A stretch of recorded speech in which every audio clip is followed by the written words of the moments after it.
Hey, what's up, everybody? I wanted to do a video. I usually say quick video, but I don't know if this is going to be a quick video about that Final Fantasy VII Remake ending. A lot of you have been wanting to know kind of my take on it, my opinion on it. So here it is. It's a little bit to get into, and I did go back and replay the last chapter just so I could get an idea or make sure that I had a firm grasp of what I wanted to say and make sure I had things right, because basically I could only remember what was said and what happened based on my first playthrough at like 3 in the morning when I was finishing that game a couple days ago.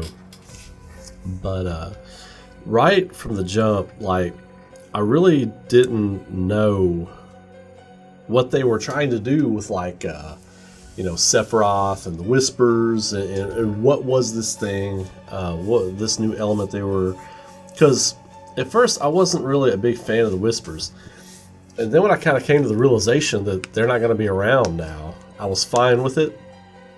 But as far as like a storytelling mechanic, I didn't like them. Like a plot device, I didn't like them, but I liked where it went. I liked how it wound up, because it seems as though Sephiroth is manipulating the Whispers. Now, at different points in the game, you see the Whispers. It seems like they're trying to keep the plot of the OG game intact by doing certain things. Taking Jesse out of the second bombing mission. Making sure things happen the way they're supposed to. Just making sure things happen the way they're supposed to happen. Like they brought Barrett back to life in Shinra Tower when Sephiroth stabbed him. And a few other things. That scene in particular, I felt like the Genova clone experiment controlled by Sephiroth stabbed Barrett. I felt like that was a test. I felt like it was testing what the Whispers were going to do, and they brought Barrett back to life because they were trying to keep the prime timeline intact, because the Whispers work for the planet. They are an extension of the planet, just like the weapons are a physical extension of the planet. The weapons are to combat more physical upfront threats, and the Whispers are there to they're like the weapons, and they're there to combat things on kind of a more ethereal stage, if that makes sense. I might be off on this. This is just my theory, so just try to follow on the tracks of my thought here. So I felt like that scene right there was Sephiroth testing the waters, seeing kind of how the Whispers would operate. And by the end of the game, it seems like Sephiroth has a good idea of how the Whispers operate and how he can not manipulate them, but manipulate the situation. See, Sephiroth understands that, or his consciousness understands that by watching the Whispers, he has seen the flow of time, he has seen the events. He's probably, think of it as like Thanos with the Infinity Gauntlet. He can see all these different, or Doctor Strange, that's a better one. Look at this, Doctor Strange has seen all these different outcomes, and there's only one that they win in. So Sephiroth, by being in the flow, in the live stream, and being cognizant of everything going on, and knowing about the Whispers, he has seen the scenario where he wins. So that's what he's trying to manipulate. That's what he's trying to make happen now. And that's why he's trying to manipulate the Whispers, the planet itself, Cloud and the team. That's what's going on with Sephiroth right now. That's he's scheming and manipulating on like a grander level. And it's real ethereal, it's real trippy. And I understand, I can see why a lot of people are having a hard time wrapping their head around it. I had a hard time wrapping my head around it. But basically, Sephiroth is God tier scheming on he's influencing supernatural characters now. He's scheming and manipulating in that way. That being said, then it takes us basically all the stuff that happens in the game, leading up to the game, Sephiroth talking to Cloud, leading him in the direction like he did before. It all leads up to Chapter 18, the end of the game. The Crossroads, coming to the Crossroads, whatever that chapter was called. And you fight 3 Whispers. There's this huge Harbinger, right? Which it says an accretion or just a big piling up of Whispers, the so-called Arbiters of Fate. The creatures appear when someone tries to alter destiny's course. They are connected to all the threads of time and space that shape the planet's fate. So that makes sense as far as that's them. That's not Sephiroth, that's them. And that's just that's what it reads when you scan them. But then there's these 3 other characters that pop up, right? So at first I thought it was Cloud, Barret, and Tifa. But then I thought more about it, right? I thought a lot more about it. So the first one is Rubrum, okay? And it says, an entity from a future timeline that has manifested in the present day. It fights with a sword to protect the future that gave shape to it. The second one is Viridi, or Viridi. It sounds Italian or Latin, so. An entity from a future timeline that has manifested in the present day. It fights barehanded to protect the future that gave shape to it. Now, keep in mind, it says it fights barehanded, but it's got this device on its hand. You know where I'm going with this. And then Croceo, however you say that. These all sound kind of Italian or Latin. An entity from a future timeline that has manifested in the present day. It fights with guns to protect the future that gave shape to it. Now, that's when I started thinking, wait, it says guns. It doesn't say gun. Barret fights with a gun. Vincent fights with a gun, not guns. Yazoo fights with guns. This is the 3 main villains from Final Fantasy VII Advent Children. Rubrum is Kadaj, Viridi is Los, and Croceo is Yazoo. Because it says entities from the future that have manifested in the present day, and they fight to protect the future that gave shape to them. So basically, the Whispers this is kind of their last ditch effort, like the gathering of all the Whispers to make this Harbinger. It's the last ditch effort to protect fate, basically. So to manifest these beings. So then you've got they pull the essence. It's not really Yaz, Kadaj, and Lazu. They pull their essence, their being, what they are. These sons of Genova. They turn Whispers into kind of what the Harbinger is, a version of those things to help fight off Cloud and the gang. So that's what's happening with them. And then, of course, all the Whispers are kind of wiped out, or at least their hold. I don't think they're destroyed, but I think their hold on fate is destroyed, like is relinquished. Or vanquished, not relinquished, vanquished. And then the cherry on top with this theory about this being Kadaj, Yazoo, and Laz is when you defeat all 3, you defeat them numerous times, when you finally defeat all 3 and they're done, before you go to take out the Harbinger, they summon Bahamut. Whisper Bahamut. Whisper Bahamut. That's what it's called. And what do they do in Advent Children? Kadaj summons Bahamut to attack Midgar. I think that right there, that's the final piece of the argument, because you can see that, they summon Bahamut, and this all 3 different colors of the characters mixed into this Whisper version of Bahamut. So I think that's definitely who those people are, or who those characters, beings are, or who they're supposed to be the essence of. But then the last ditch effort, the Sephiroth that you fight. I do believe the Sephiroth that you fight is the Whispers.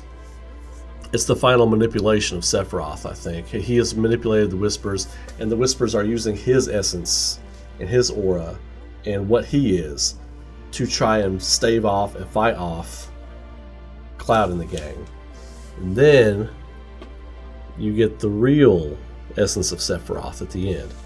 You get Cloud gets his scene where he's kind of going through the river of time and space and life at the end of Final Fantasy VII when he has his confrontation with Sephiroth. So, and then Sephiroth is speaking to him. They have their fight and everything. All the beats from that final confrontation are there, except this time, Cloud he goes to hold his head. Another vision of the future. It's another vision of the future, like he had all through the game, and then during those fights with the Whispers. He goes to hold his head, and Sephiroth grabs his arm and pulls it away. He's basically like, look, not yet. Well, what's going to happen hasn't happened yet, but will eventually become a part of whatever happens. That's basically what he's telling Cloud. So stop, and when he grabs Cloud's arm, he's like, stop thinking about the future. That's not going to happen now. Don't worry about it. I need you to help me do something different. So that's what that was. And then the scenes when you're fighting the Arbiter, or when you're fighting the Whispers and the Arbiters of Fate, when you're fighting them, and like every time you stagger one or kill one of the Kadaj Yazoo Law's clones, the Advent Children clones, whenever you kill one and those little bits of energy go around the characters' heads, the first one's Red 13 running at the beginning of Advent Children. All those shots are from Advent Children, by the way. All those shots are from Advent Children, except for maybe the one with Aerith on the altar dropping the materia. That might be from Advent Children too. I'm not sure if that was new or from Advent Children. But every time they wipe out one of those Whispers, that's not them getting another vision. That's that thing being erased. That is that event being erased. So that's not happening anymore. It's not happening like that anymore. That's what was happening right there. So the prime timeline is Final Fantasy VII on PlayStation 1. That's the prime timeline. This game is a sequel. This game is the sequel. So things are happening, and some things are going to stay intact, like Sephiroth's real body is still in the Northern Crater. Cloud will still fall into the life stream and be found in Mideel, probably. Aerith is still going to have to die in some way. Maybe not the same way. Characters are going to be found, but maybe not in the same way. The big events, I believe, of Final Fantasy VII are still going to happen, but they're going to happen in different ways and at different points, I believe. I think that's where this is going, because some of those things still have to happen. But if you think about it, Aerith doesn't have to die to save the planet. She just has to make that prayer happen and make sure the planet hears her. That's all that has to happen. She does not have to die. Now, do I think she should? I do, because that's kind of the heart and soul of Final Fantasy VII. I think she should still kick the bucket. But I have an interesting theory on that too. So Sephiroth manipulating the Whispers, and the final point about Sephiroth on this that I'm going to make is the 7 seconds before the end comment. Now, I think most people have come to this conclusion that talk to me in chat and have messaged me on Twitter and stuff like that. Cloud is going to have to make a decision before the end of this story, and it's going to be 7 seconds before the end. You, as a player, are going to have to make a choice on something. You're going to have to make a hard choice after you've gotten to know all these characters or whatever. You're going to have to make a hard choice, and it's going to be 7 seconds before a meteor smacks into Gaia. That's exactly what's going to happen. I think that's exactly what that's talking about. Because Sephiroth's like, you might make it, but, it'll be interesting to see what you do. I forgot exactly what he said. I'm paraphrasing, but, he's like, I'm interested to see what you're going to do 7 seconds before the end. Because Sephiroth has seen these things. Again, Sephiroth has been living, basically his consciousness has been living in the life stream along with Genova. So it's not outside the realm of possibility that he knows, like he's been secretly watching, these Whispers. He's learned what they are. He's learned kind of how to maneuver around them, and he's learned now how to manipulate what they do and what they're doing. And he's found a way to get them to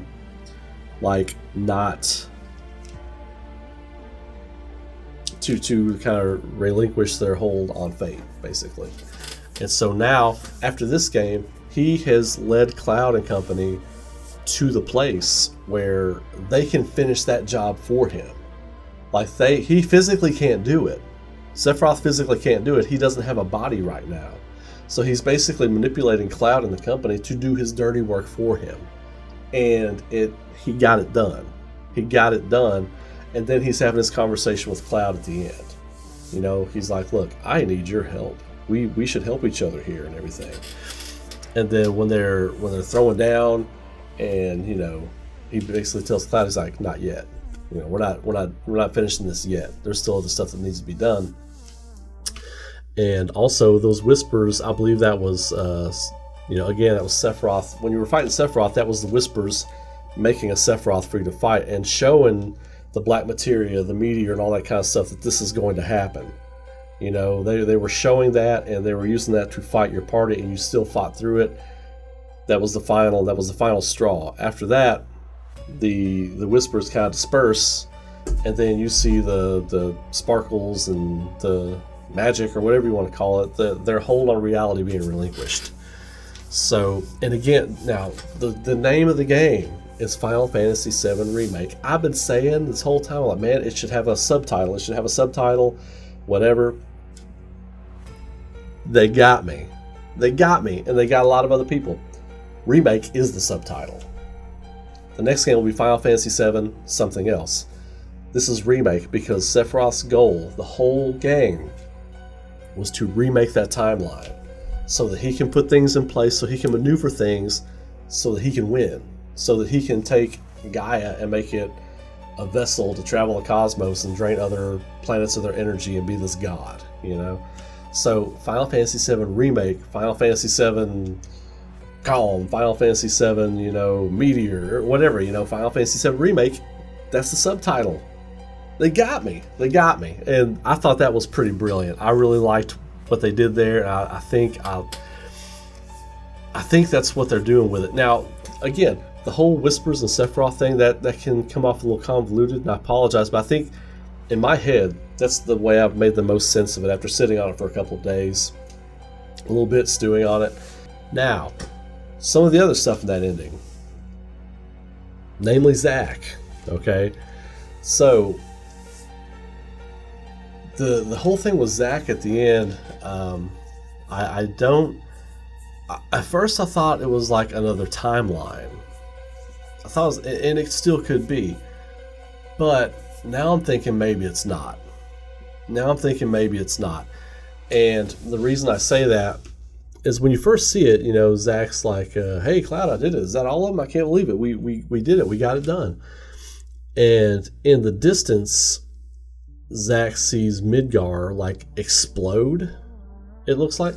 But if you think about it, that is also where Cloud and company were fighting the Whispers. They were fighting against fate itself, basically. That's where I believe that's where the explosion came from. That explosion was heard across time and space in that one spot. If you were like 200 years from then, if you were sitting outside of Midgar and, you know, in the forests and stuff after Midgar was gone, and you were sitting there just chilling, having an apple, whatever, watching the sunrise or whatever, that explosion happens there too. In the Stone Age era of, you know, Gaia, and there's not even a Midgar there or whatever, you know, that explosion, boom, went off right there. You see what I'm saying? It was felt across time and space. And if you pay attention, you can see like what looks like what's left of the Whispers or whatever just dissipating, you know? So I think that was just, you know, I think that was the same timeline.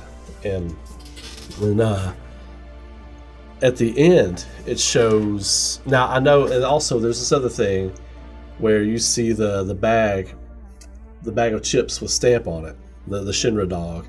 It's a different dog. Someone in my chat pointed that out, and I didn't see it until I did my second playthrough. I was looking for that specifically. You're right. Whoever that was, shout out. You were right. Because I saw it. It's a different dog. And it could be one of those things, too. It could be that has changed. I don't think Shinra has changed. I hope not. I hope those changes don't go too far, because Shinra, Rufus, Heidegger, all those cats, they still need to be who they are. Main things in the timeline still need to stay as they are, but I think it's just symbolizing that some things have changed. Now, where the stamp thing goes, I don't know. I don't have a theory on that. But the big reason I feel like Cloud and Zack making their way to Midgar, A, is cool. I think it brings a cool dynamic. B, I feel like it happens there because when Cloud is on one side and Aerith is on the other, and Cloud and Zack, like their ghosts or whatever, walk past them, they both feel something.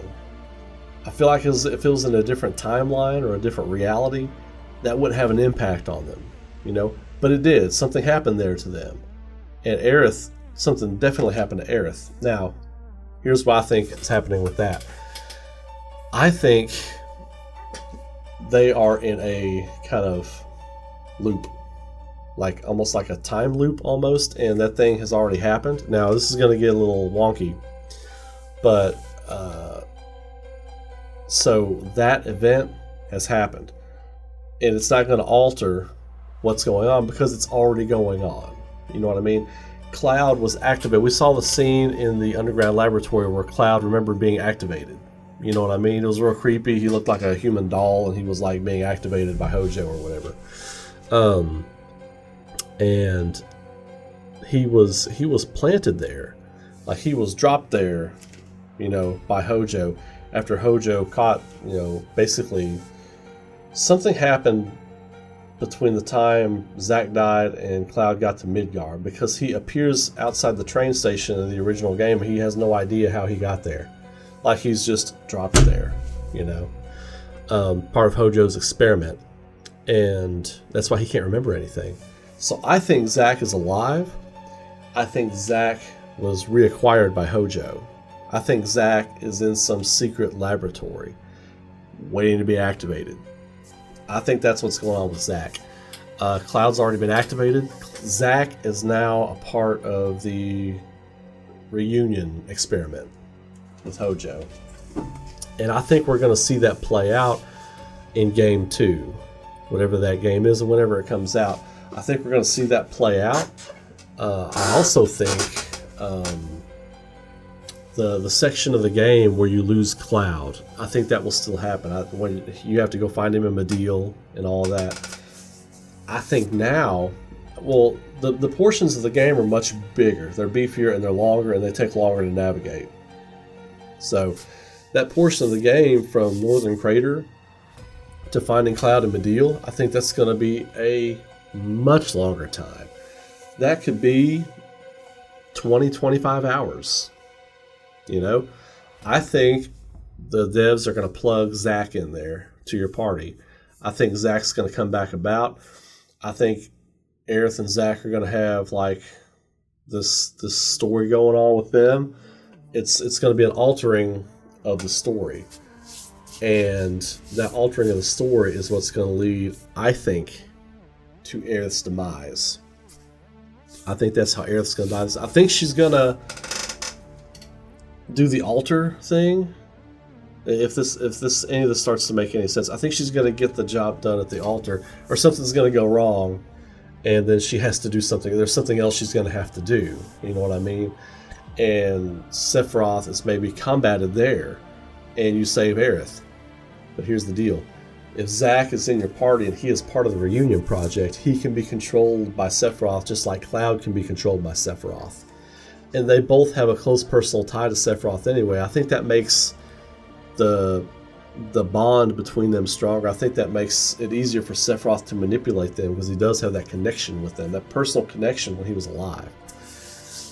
Zack will kill Aerith. Zack will heartbreakingly kill Aerith under the control of Sephiroth.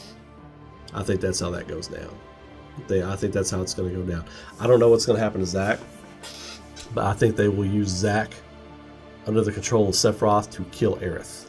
I think that's what's going to happen. I think that's going to be how they lead us off the path, lead us off the scent. You know what I mean? So that's my thoughts on that. Now for the other stuff in the ending, like the other stuff that, you know, came about. The big one, of course, is Biggs. You know, Biggs is alive. Now, is Wedge still alive? I don't know. I don't think so. We don't see him die, and if he died off camera after he came back. He was in the Shinra building. He was trying to secure a way for them to get out, and the Whispers came and they whisked him out of the building, and it's almost like Wedge knew he was dying. Wedge knew his time was up or something, because he's like, I hope I made a difference. It sounded like dying words. It sounded like his dying words. And then again, somebody in my chat when we were streaming it, that part, I haven't gone back and played that part yet, but they said they could hear glass shattering or whatever. I think I vaguely remember that, but I'm not really certain on that. And I think he was pretty high up. I think he was a few floors up, so he may have met the same end, just in a different place. And that's what I'm saying. I think the same things are going to happen, but they're going to happen in different places, you know? Sephiroth seems to be moving pieces around the board. Like, the Whispers, like, wouldn't let you get to certain people when you were trying to save people or whatever, wouldn't let you get to them, you know? And so Biggs being alive, what role is Biggs gonna play in the outcome of everything? Does Sephiroth feel like Biggs plays a role, does something interesting? I mean, who knows? Maybe Biggs has a hand in getting Zack out of Hojo's lab, or maybe Biggs doesn't have a hand in anything. Maybe he's just there. Maybe he's like a quest giver in a different town in the next game or something like that. You know what I mean? So that's my thoughts on the end. I thought the end. Now, of course, this isn't what I thought exactly when the game ended and we were watching the screen or whatever. But after I've had a day and a half to think on it and really mull it over, I feel like this is what the ending's about. Because the whole game, they kept saying things like, you know, destiny's not written in stone, or, you know, nothing is certain, you know, everything can be rewritten. And that was really the theme of the game, truly. And you knew they were going somewhere with that. So that's my thoughts on the ending of it. Final Fantasy VII Remake was awesome. The game was awesome. I'm going through hard mode right now, so I can't wait to get to the rest of it. But those are my thoughts on the end. The Advent Children tie-in, you know, the scenes from Advent Children, all the stuff with Sephiroth and being super manipulative and all that kind of stuff, and how they still use the Sephiroth clones, that was intact. And, you know, the weird relationship between Sephiroth and the Whispers, because, you know, and the whole time, because that's what Sephiroth does in OG Final Fantasy VII, you know. He manipulates you to do the things that he can't do currently, you know. And he uses Genova, you know, to do those things as well. So that's my 36 hours of thinking about the ending of that game. I can't wait to get back into it. I can't wait to get back in, stream a little bit and do some of this hard mode and go back and find some of the items and story points we missed and all that kind of stuff. So if you dug that, please hit the like button, subscribe to the channel. I got a lot more stuff coming, not only for Final Fantasy VII Remake, but a bunch of other stuff I've been working on. So check me out, share it around if you dug it, and I will catch you all in the next video. Keep rocking. Y'all keep rocking, all right? That was a good ending. Okay, that was a good ending. Everybody's entitled to their opinion. I respect your opinions. I can understand why some people didn't like it in the direction. I loved it. I thought it was great, and the more I think about it, the more hype I get. So anyway, you all have a great night. Be safe out there. Be good to each other, and I'll see you all in the next video.